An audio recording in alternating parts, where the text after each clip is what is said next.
ಕಾವೂರು ವ್ಯವಸಾಯ ಸೇವಾ ಸಹಕಾರಿ ಬ್ಯಾಂಕ್ನ ಬೋಳೂರು ನೂತನ ಶಾಖೆಯ ಸ್ವಂತ ಕಚೇರಿ ಬೋಳೂರು ಶಾಖೆಯ ನೂತನ ಸ್ವಂತ ಕಚೇರಿಯ ಕಟ್ಟಡ ಉದ್ಘಾಟನಾ ಸಮಾರಂಭದ ಸಭಾ ವೇದಿಕೆಯಲ್ಲಿ ಈ ಕಾರ್ಯಕ್ರಮವನ್ನು ಉದ್ಘಾಟನೆ ಮಾಡಿದಂಥ ಸನ್ಮಾನ್ಯ ಸಹಕಾರ ರತ್ನ ಡಾಕ್ಟರ್ ಎಂ ರಾಜೇಂದ್ರ ಕುಮಾರ್ ಅವರ, ವೇದಿಕೆ ಮೇಲೆ ಉಪಸ್ಥಿತರಿರುವಂಥ ಈ ಬ್ಯಾಂಕಿನ ಅಧ್ಯಕ್ಷರಾದಂಥ ಲೋಕೇಶ್ ಭಂಡಾರಿ ಅವರೇ, ಉಪಾಧ್ಯಕ್ಷರಾದಂಥ ಎಸ್ ಧನಂಜಯ ಬಂಗೇರ್ ಅವರೇ, ಕರ್ನಾಟಕ ಸರ್ಕಾರದ ಮಾಜಿ ಸಚಿವರು ಆತ್ಮೀಯರಾದಂಥ ಸನ್ಮಾನ್ಯ ಬಿ ನಾಗರಾಜ್ ಶೆಟ್ರೆ, ಎಚ್ ಎನ್ ರಮೇಶ್ ಅವರೇ, ಶ್ರೀಮತಿ ತ್ರಿವೇಣಿ ರಾವ್ ಅವರೇ, ಬಲರಾಜ್ ಕೋಟ್ಯಾನ್ ಅವರೇ, ವೇದಿಕೆ ಮೇಲೆ ಉಪಸ್ಥಿತರಿರುವಂಥ ನಿರ್ದೇಶಕರಾದಂಥ ಶ್ರೀಮತಿ ಪ್ರೇಮ, ನನ್ನ ಆತ್ಮೀಯ ಮಿತ್ರ ಅಂತ ಶ್ರೀ ಸುಮಂತ್ ರಾವ್, ಪ್ರಿಯದಂಥ ನೇಮಿರಾಜ್ ಶೆಟ್ರೆ, ಶ್ರೀಮತಿ ಶ್ರೀರಂಜನಿ, ಶ್ರೀ ವಿ ವಿಠ್ಠಲ್ ಶೆಟ್ಟಿ, ಶ್ರೀ ಸೀತೇಶ್ ಕೊಂಡೆ, ಶ್ರೀ ಗಣೇಶ್ ಶೆಟ್ಟಿ, ಶ್ರೀಮತಿ ಶರ್ಮಿಳಾ, ಸಹಕಾರಿ ಬ್ಯಾಂಕ್ನ ಪ್ರತಿನಿಧಿಯಾದಂಥ ಕಿರಣ್ ಕುಮಾರ್ ಮತ್ತು ಈ ಬ್ಯಾಂಕಿನ ಎಲ್ಲ ಸಿಬ್ಬಂದಿ ವರ್ಗದವರ, ಪ್ರಧಾನ ವ್ಯವಸ್ಥಾಪಕರಾದಂಥ ಪ್ರೀತಮ್ ಬಿ ಪೂಜಾರಿ ಅವರ, ವೇದಿಕೆ ಮುಂಭಾಗದಲ್ಲಿರುವಂಥ ಈ ಶಾಖೆಗೆ ಮತ್ತು ಈ ಬ್ಯಾಂಕಿಗೆ ಸಂಬಂಧಪಟ್ಟಂಥ ನನ್ನೆಲ್ಲ ಬಂಧು ಭಗಿನಿಯರೇ, ಮೊದಲದಾಗಿ ಉದ್ಘಾಟನೆ ಮಾಡಿದಂಥ ಡಾಕ್ಟರ್ ಎಂ ರಾಜೇಂದ್ರ ಕುಮಾರ್ ಅವರಿಗೆ ವೈಯಕ್ತಿಕವಾಗಿ ನಾನು ಅವರಿಗೆ ಬಿಲೇಟೆಡ್ ಬರ್ಡೇ ವಿಶಸ್ ಹೇಳಬೇಕಾಗ್ತದೆ. ಯಾಕಂದರೆ ನಿಮ್ಮ ಕಾರ್ಯಕ್ರಮದ ಹೊತ್ತು ನಾನು ಊರಲ್ಲಿರಲಿಲ್ಲ, ಕೇರಳದಲ್ಲಿದ್ದೆ. ಹಾಗಾಗಿ ಈ ಸಹಕಾರಿ ಸಂಘದ ಮತ್ತು ಈ ಬ್ಯಾಂಕಿಗೆ ಸಂಬಂಧಪಟ್ಟವರ ಎಲ್ಲರ ಪರವಾಗಿ ಯಾರಾದರೂ ಆ ದಿನ ವಿಶ್ ಮಾಡದಿದ್ದರೆ ಅವರ ಪರವಾಗಿ ನಾನು ನಿಮಗೆ ಬರ್ಡೇ ವಿಶಸ್ಸನ್ನು, ಬಿಲೇಟೆಡ್ ಬರ್ಡೇ ವಿಶಸ್ಸನ್ನು ಹೇಳಲಿಕ್ಕೆ ಇಚ್ಛಿಸ್ತಾ ಇದ್ದೇನೆ.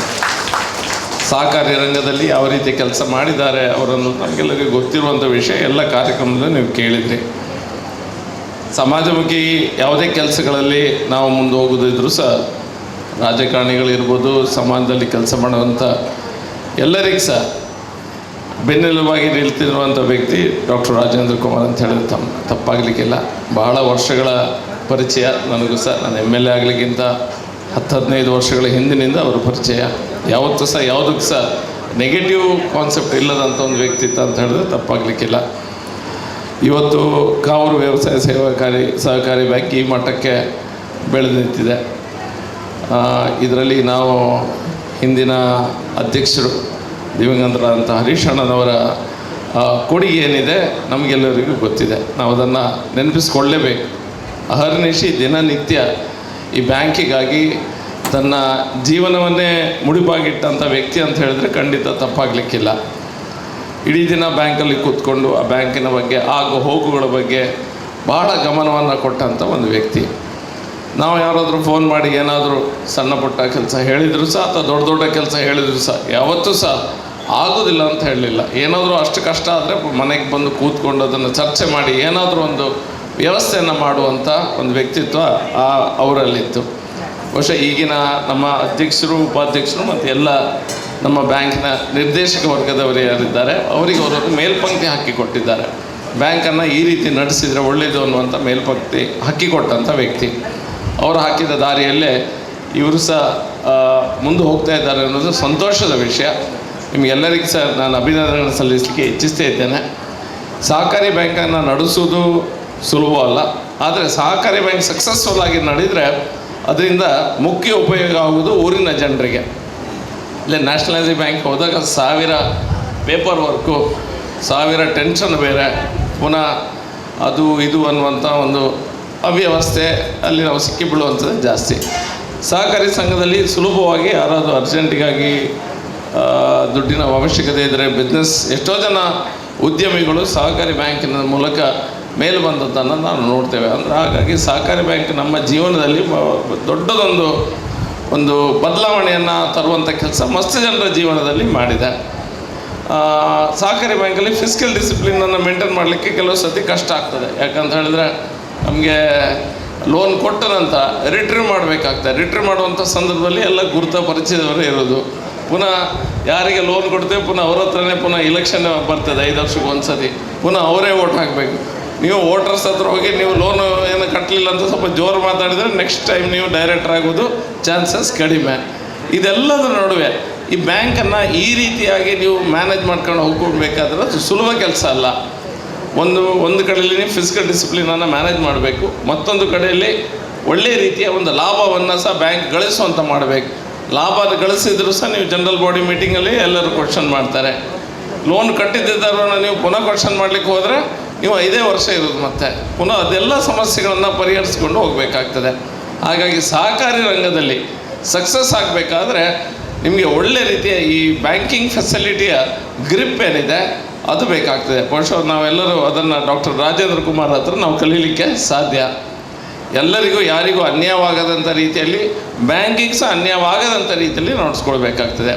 ಇವತ್ತು 6ನೇ ಶಾಖೆ ಅಂತ ನಾನು ಯೋಚನೆ, 5ನೇ ಶಾಖೆ ಅಂದರೆ 6 ಆಗ್ತದೆ. ಹಾಗಾದರೆ ಬಾಯಿಂದ ಬಂದಿದೆ ವೇದಿಕೆಯಲ್ಲಿ 5 ಶಾಖೆನ ನಾವು ಉದ್ಘಾಟನೆ ಮಾಡಿದೆವು. 5 ಕಡೆಗಳಲ್ಲಿ ಜನರ ಸಮಸ್ಯೆಗಳಿಗೆ ಸ್ಪಂದಿಸುವಂಥ ವ್ಯವಸ್ಥೆ ಈ ಬ್ಯಾಂಕಿನಿಂದ ಆಗಿದೆ. ಹೆಸರು ಕಾವೂರು ಸಹಕಾರಿ ಬ್ಯಾಂಕ್. ಹಾಗಾಗಿ ನೀವು ಎಲ್ಲೂ ಹೋದರೂ ಸಹ ನನ್ನ ಕ್ಷೇತ್ರದ ಹೆಸರಂತೂ ಖಂಡಿತ ಇದ್ದೇ ಇರ್ತದೆ, ಕಾವೂರು ಸಹಕಾರಿ ಬ್ಯಾಂಕ್. ಹಾಗಾಗಿ ನೀವು ಎಲ್ಲ ಕಡೆ ಓಪನ್ ಮಾಡಿದರೂ ಸಹ ಹೆಸರು ಮಾತ್ರ ಕಾವೂರು ಸಹಕಾರಿ ಬ್ಯಾಂಕ್ ಅಂತ ಇರ್ತದೆ. ಹಾಗಾಗಿ ಇನ್ನೂ 5-10 ಬ್ಯಾಂಕ್ಗಳನ್ನು, ಶಾಖೆಗಳನ್ನು ಉದ್ಘಾಟನೆ ಮಾಡುವಂಥ ಶಕ್ತಿ, ಶುರು ಮಾಡುವಂಥ ಶಕ್ತಿಯ ಭಗವಂತ ನಿಮಗೆ ಕೊಡಲಿ. ಮತ್ತು ಬ್ಯಾಂಕಿನ ಸಿಬ್ಬಂದಿ ವರ್ಗದವರು ಸಹ ನಮ್ಮೆಲ್ಲ 5 ಶಾಖೆಗಳಲ್ಲಿ ಸಹ ಒಳ್ಳೆ ರೀತಿಯ ಕೆಲಸ ಮಾಡುವಂಥ ಸಿಬ್ಬಂದಿ ವರ್ಗದವರು ಸಹ ಈ ಬ್ಯಾಂಕಿನವರು ಸಿಕ್ಕಿದ್ದಾರೆ. ಮತ್ತು ಮುಖ್ಯವಾಗಿ ನಾವು ಗ್ರಾಹಕರು ಯಾರಿದ್ದೇವೆ, ಗ್ರಾಹಕರ ರೆಸ್ಪಾನ್ಸಿಬಿಲಿಟಿ ಸಹ ಅಷ್ಟೇ ಇರ್ತದೆ. ಸಹಕಾರಿ ಬ್ಯಾಂಕನ್ನು ನಾವು ಉಳಿಸುವಂಥ, ಬೆಳೆಸುವಂಥ ಪ್ರಯತ್ನ ನಾವೆಲ್ಲರೂ ಸಹ ಮಾಡಬೇಕು. ಗ್ರಾಹಕರಂದರೆ ಯಾರು, ನಾವು ಡೆಪಾಸಿಟ್ ಇಡ್ತೇವೆ ಮತ್ತು ಲೋನನ್ನು ತೆಗಿತೇವೆ, ಇಬ್ಬರ ಮೇಲೆ ಸಹ ಅಷ್ಟೇ ಜವಾಬ್ದಾರಿ ಇರ್ತದೆ. ನಿಮಗೆಲ್ಲರೂ ಸಹ ಶುಭವನ್ನು ಕೋರ್ತಾ ಇದ್ದೇನೆ. ಒಳ್ಳೆ ರೀತಿಯ ಕಾರ್ಯಕ್ರಮ ನಮ್ಮ ಅಧ್ಯಕ್ಷರು ಲೋಕೇಶ್ ಭಂಡಾರಿ ಅವರ ನೇತೃತ್ವದಲ್ಲಿ ಆಗಿದೆ. ಭಾಳ ವರ್ಷಗಳ ಪರಿಚಯ, ಯುವ ನಾಯಕರು ಬ್ಯಾಂಕನ್ನು ಒಳ್ಳೇದು ಮಾಡಬೇಕೆನ್ನುವಂಥ ಆಸೆಯಲ್ಲಿ ಖಂಡಿತ ಅವರಿದ್ದಾರೆ. ಅವರಿಗೆ ಸಹ ಶುಭವನ್ನು ಕೋರ್ತಾ ಲೇಟಾಗಿ ಬಂದಿದ್ದೇನೆ, ಕ್ಷಮೆಯನ್ನು ಕೇಳ್ತಾ ಇದ್ದೇನೆ. ಪುನಃ ಅಷ್ಟು ಬೇಗ ಹೋಗೋದಿಲ್ಲ, ಸ್ವಲ್ಪ ಕೂತೆ ಹೋಗ್ತೇನೆ. ಅದು ಇಲ್ಲದಿದ್ದರೆ ರಾಜಕಾರಣಿಗಳೊಂದು ಹೆಸರು ಹಾಳಿದ್ದು, ಲೇಟ್ ಬರ್ಪನ್ ಲೇಟ್ ಪಿರ ಪೋಪನ್ ಫಸ್ಟ್ ಅಂತ. ಅದೇನಾಗ್ತದೆ ಅಂತ ಹೇಳಿದ್ರೆ ನಮ್ಮ ಫೋನ್ ನೋಡಿದರೆ ಗೊತ್ತಾಗ್ತದೆ ನಿಮ್ಗೆ. 10-15 ಕಾಲ್ ಮಿಸ್ ಕಾಲ್ ಇರ್ತದೆ. ಈಗ ಓಲುಲ್ಲೇರೆ ಬರ್ರೈಜ್ಯ ಕಾತೊಂದಿಲ್ಲ ಅಂತ ಈಗ ಮತ್ತೊಂದು ಕಡೆ ಸ್ಟಾರ್ಟ್ ಆಗ್ತದೆ. ಅದಾದ ನಂತರ ಬೆಂಗಳೂರಿಗೆ ಸಹ ನಮ್ಗೆ ಹೋಗಬೇಕಾಗಿದೆ. ಆದರೂ ಸಹ ಈ ಕಾರ್ಯಕ್ರಮದಲ್ಲಿ ಇದ್ದೇನೆ, ಹಾಗೆ ಓಡಿ ಹೋಗೋದಿಲ್ಲ. ನಿಮಗೆಲ್ಲರೂ ಸಹ ಶುಭವನ್ನು ಕೋರ್ತಾ, ಬಹುಶಃ ನಾಗರಾಜ್ ಶೆಟ್ಟರ್ ಬಗ್ಗೆ ಸಹ ಬಹಳಷ್ಟು ಈ ಬ್ಯಾಂಕಿನ ಅಭಿವೃದ್ಧಿ ಬಗ್ಗೆ ಹಿಂದಿನ ಸಮಯದಲ್ಲಿ, ಅವರು ಮಂತ್ರಿಗಳಾಗಿದ್ದಂಥ ಸಮಯದಲ್ಲಿ, ಶಾಸಕರಾಗಿದ್ದ ಸಮಯದಲ್ಲಿ ಸಹ ಎಲ್ಲ ಇಲ್ಲಿರುವಂಥ ಡೈರೆಕ್ಟರ್ಸ್ಗೆ ಭಾಳ ಸ್ಫೂರ್ತಿಯನ್ನು ಕೊಟ್ಟಂಥ ವ್ಯಕ್ತಿತ್ವ. ಅವರು ಸಹ ವೇದಿಕೆ ಮೇಲಿದ್ದಾರೆ. ವೇದಿಕೆ ಮೇಲಿರುವಂಥ ಎಲ್ಲ ಅತಿಥಿಗಳೆಯರಿಗೆ ಶುಭವನ್ನು ಕೋರ್ತಾ ನನ್ನ ಮಾತನ್ನು ಮುಗಿಸ್ತಾ ಇದ್ದೇನೆ. ಭಾರತ್ ಮಾತಾ ಕಿ ಜೈ.